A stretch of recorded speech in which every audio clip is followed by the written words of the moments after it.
Sir నమస్తే sir. నమస్తే వర్మ.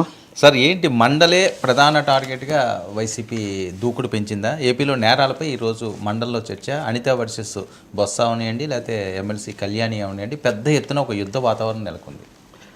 చాలా విచారకరమైన విషయం ఏమంటే శాంతి భద్రతల గురించి అశాంతి నెలకొనడం మండలిలో. ఇప్పుడు వైసీపీ టార్గెట్ ఏంటి? టీడీపీ వాళ్ళు దేన్ని రివర్స్ తిప్పికొట్టాలనుకుంటున్నారు, అది వాళ్ళ రాజకీయమైన అజెండా. శాంతి భద్రతల మీద కొంత అసంతృప్తికరమైన వాతావరణం ఉంది. అది చర్చలో వచ్చినట్టుగా ఉప ముఖ్యమంత్రి పవన్ కళ్యాణ్ కూడా ఏదో ఒక భాషలో చెప్పాడు, తను హోంశాఖ తీసుకోవడం గురించి కూడా ఆయన మాట్లాడారు. ఇదంతా అయింది. సహజంగా ప్రతిపక్షం దాన్ని తీసుకోవడానికి కూడా ప్రయత్నిస్తుంది కదా. అది కాకుండా శాసనసభలో కూడా లెక్కలు చెప్పారు. సభకు రాని మనము వాస్తవానికి మనం మాట్లాడిన తర్వాత తదుపరి రోజు అది మీడియాలో చర్చ అయింది వర్మ. నేను మీకు చెప్పాను, వాళ్ళు రాకపోయినా ప్రశ్న పంపించి తెప్పించారు. దాదాపు 10,000 అటు ఇటుగా ఫిర్యాదులు నమోదయ్యాయి అని ఉంది. ఇంకా అటువంటిప్పుడు వేరే రెండో మాట ఎందుకు? అసలు మాకు కూడా సంతృప్తిగా లేదు.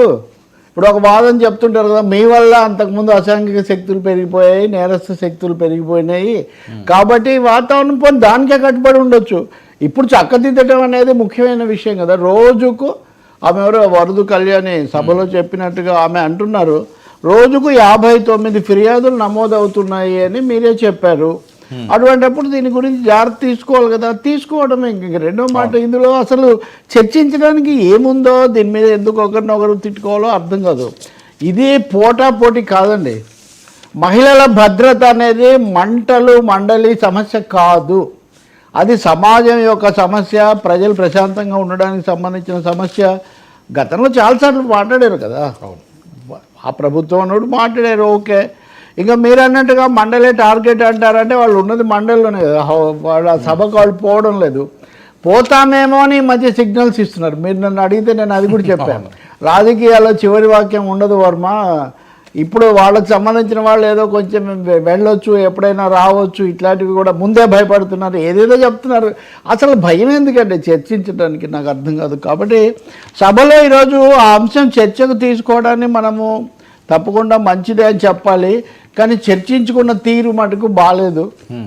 అందరూ ఆవేదన చెందాల్సిందే కదండి. ఒక ప్రభుత్వంలో తక్కువ, ఒక ప్రభుత్వంలో ఎక్కువ, ఏ ప్రభుత్వంలో జరిగినా ఎవరైనా ఏడవలసిందే కదండి. మన మహిళల కోసం, మన చిన్న మైనర్ బాలికల కోసం, మన వీళ్ళ కోసం. అది వదిలేసి అప్పుడు ఎక్కువ, ఇప్పుడు ఎక్కువ, 1-2% తక్కువ ఎక్కువ.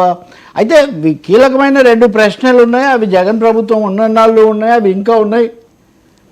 దిశ చట్టం అన్నది ఉందని జగన్ చెప్పారు, కానీ అది రాలేదు అమల్లోకి. ఆ విషయం హోంమంత్రి చెప్పారు, మంచిదే. కానీ దిశ పోలీస్ స్టేషన్లు, దిశ యాప్ అనేది ఉందా లేదా? ఇది చాలా ముఖ్యమైనది కదా. ఏదో ఒక యాప్ ఉంది అనుకుందాము, దాని ద్వారా మేము 31,000 కేసులు పరిష్కరించామని వాళ్ళు అంటున్నారు. పరిష్కరించారో లేదో దిశ యాప్ అనేది ఒకటి ఉందా లేదా? లేదు దాని బదులు వేరే యాప్ ఏమైనా వస్తుందా? అసలు ఆ యాప్ అవసరం లేదని ప్రభుత్వం భావిస్తూ ఉందా? అప్పుడు ఖచ్చితంగా ఇప్పుడు తెలంగాణలోని చాలా రాష్ట్రాల్లో కూడా మహిళలే కాదు, మోసపోయిన వాళ్ళు, ఇబ్బందులో చిక్కుకున్న వాళ్ళు ఉపయోగించడానికి ఒక యాప్ అని ఇటువంటిది ఏదో ఉంది.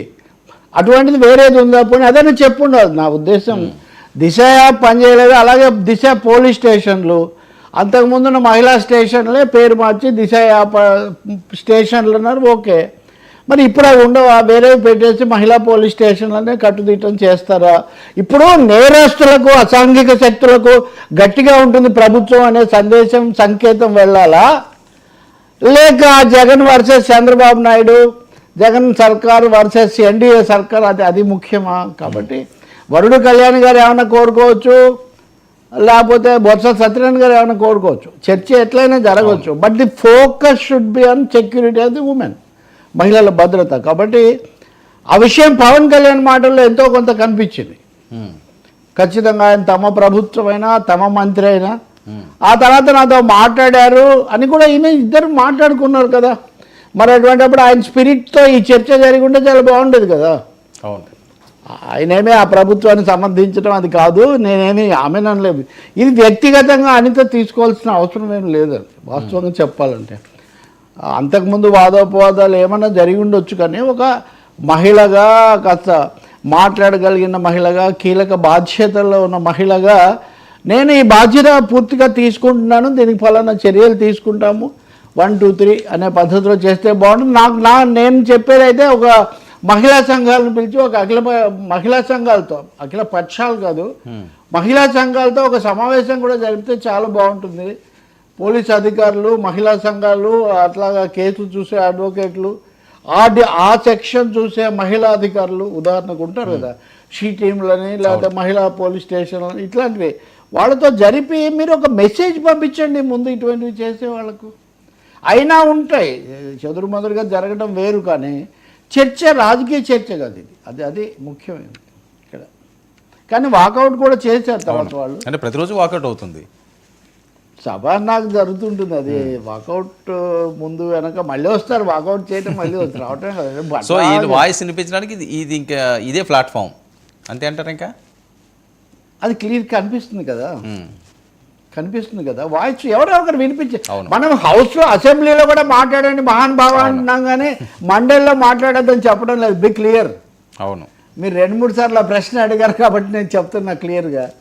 అసెంబ్లీలో కూడా ఉండి మాట్లాడండి అని చెప్తున్నామే, కానీ మండలిలో మాట్లాడకండి, మండలిలో మౌన ముద్ర దాల్చండి, లేదా మండలిలో ప్రతిదాన్ని కూడా ప్రశ్నించకండి నేనేం చెప్పట్లేదు. ప్రతిపక్షం ప్రశ్నిస్తుంది, ప్రభుత్వం సమాధానం చెప్తుంది. That is the order of democracy, ప్రజాస్వామ్య ప్రక్రియ. కాకపోతే అక్కడ వాళ్ళకి ఆధిక్యత ఉండొచ్చు, ఇక్కడ వీళ్ళకి ఆధిక్యత ఉండొచ్చు. ఏదైనా అధికారం అయితే లేదు కదా, ఆధిక్యత ఉన్నంత మాత్రాన అధికారం ఏముండదు. వైసీపీ జగన్ ఏం చేశాడు, అమరావతి బిల్లు ఏమో ఆమోదింప చేసుకోలేకపోయాడు కదా, అధికారం ఉన్నప్పటికీ కూడా. అప్పుడు ఆయనకు ఆధిక్యత లేదు. సో వారు వీరైనారే కానీ తీరేం మారలేదు, సభ అదే. ఈ అంశం మీద మాత్రం నేను అనుకోవటం, పెద్దల సభ అంటాం కాబట్టి, పెద్దలు అనేవాళ్ళు ఎవరైనా కుటుంబాల యొక్క, సమాజం యొక్క శ్రేయస్సు కోరుకుంటారు కాబట్టి, మహిళలకు సంబంధించి కొనసాగుతున్న కొంచెం పెరిగా కొంచెం తగ్గా ఆ చర్చ మనకు దానికంటే కూడా ఆందోళనకరంగానే ఉన్నాయి, బాధాకరంగానే ఉన్నాయి. దాన్ని చక్కదిద్దడానికి ఏం చర్యలు తీసుకోవాలి, ఆ విషయం మీద ఫోకస్ పెడితే చాలా మంచిది. ఓకే సార్, ఇంకొకటి తగ్గే అయితే ఏమి ఉండదు, అది కూడా ప్రభుత్వ పక్షం కూడా గ్రహించాల్సింది. అంటే వాళ్ళకి సంఖ్యాబలం ఉంది, రెండవది సభ వాళ్ళ చేతుల్లో కూడా ఉంది ఒక విధంగా, ఇంతకుముందు కూడా ఉంది. ఇప్పుడు రాజ్యసభ మోదీ గారు ఇంత అప్రత్యేకంగా ఉంటే మోదీ గారు కూడా లోక్సభలో ఉన్నట్టుగా రాజ్యసభలో ఉండరు కదా. ఎన్టీఆర్ గారు దాన్ని రద్దు చేసేసారు, జగన్ గారు ప్రయత్నం చేసి విఫలమయ్యారు. అందువల్ల this is going to be like this for some time. ఎట్లా రాజ్యసభలో నుంచి ఇద్దరు వైసీపీ వాళ్ళు జంప్ చేస్తే అక్కడ వాళ్ళ బలం కొంచెం తగ్గింది, లేదా మేమిద్దరం ఒకటే అనేవాళ్ళు వాళ్ళు, అంతే కదా. ఇప్పుడు శాసన మండలిలో ఇప్పటికే రాజీనామాలు చేసిన 3 2 మావి ఆమోదించండి అని వెంటపడుతున్నారు. సో కొంతవరకు అటు నుంచి అటువారు ఇటు అయ్యో లేకపోతే రాజీనామాలు చేస్తే తప్ప ఈ కొరిలేషన్, ఈ బలాబలాల పొందిక మారినంత వరకు ఇట్లాగే ఉంటుంది. కానీ ఈ సమస్య వేరు, అది నేను మళ్ళీ చెప్పదలుచుకున్నా. మండలి చర్చ వేరు, మండలి పరిస్థితి, మండలిలో ఫైటింగ్ వేరు, మండలి మహిళల యొక్క భద్రత సమస్య వేరు. Okay sir, Tirupati east police స్టేషన్లో వైసీపీ నేతలు ఫిర్యాదు, సోషల్ యాక్టివిస్టులపై కూటమి అక్రమంగా కేసులు పడుతున్నదని, ఏపీని